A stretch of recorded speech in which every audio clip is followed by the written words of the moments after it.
here I am, I'm in my role. The sort of headlines when I was announced into this role, oh, you know, first female for 300, and I think at that time, 326 years. I've got to sort of be the face of the woman in the city.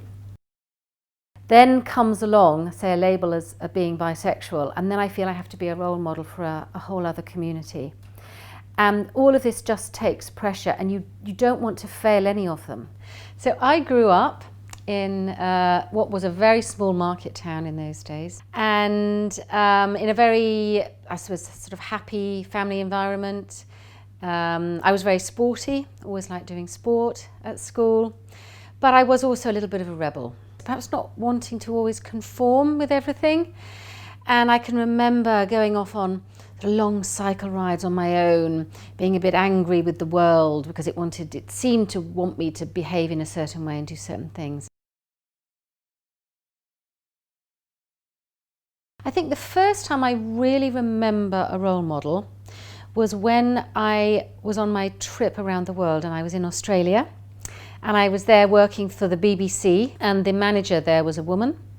And I'd come from the city of London at that time in the 80s, where there really were very few female role models. And it was just normal that she was the manager. She was treated as the manager, not the woman. I don't remember the first time I told anyone I was bisexual. In fact, I'm not sure I have ever told anyone that. And I would have said that's a relatively recent categorization of myself that I've come to terms with. I thought I was heterosexual, so the only battle I was faced with in the city in the 80s was the fact that I was a woman in what felt like a predominantly male world. And then I had a relationship with a woman, and I thought, gosh, well, now I'm a lesbian. I never anticipated that I would then have perhaps another relationship with a man. I never thought then, when I went back to a man, that I was then going to have another relationship with a woman. It's a very, very, very complex world, and I've never talked, or at that time, never talked about the topic. So therefore, I never really actually put that label on myself. And then I'm now married with a man, and I would have people saying, well, aren't you just now heterosexual?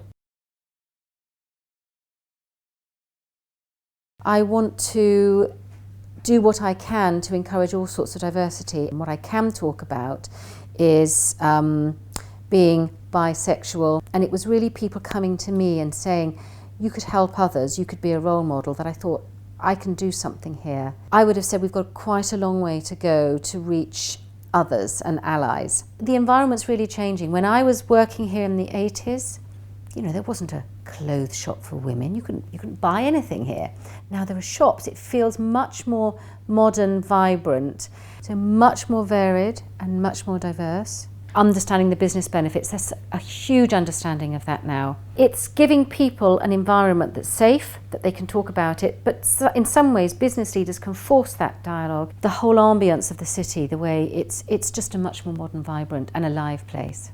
For myself, it's been a complex journey and still continues to be. It's just that, you know, I've fallen in love with various people throughout my life.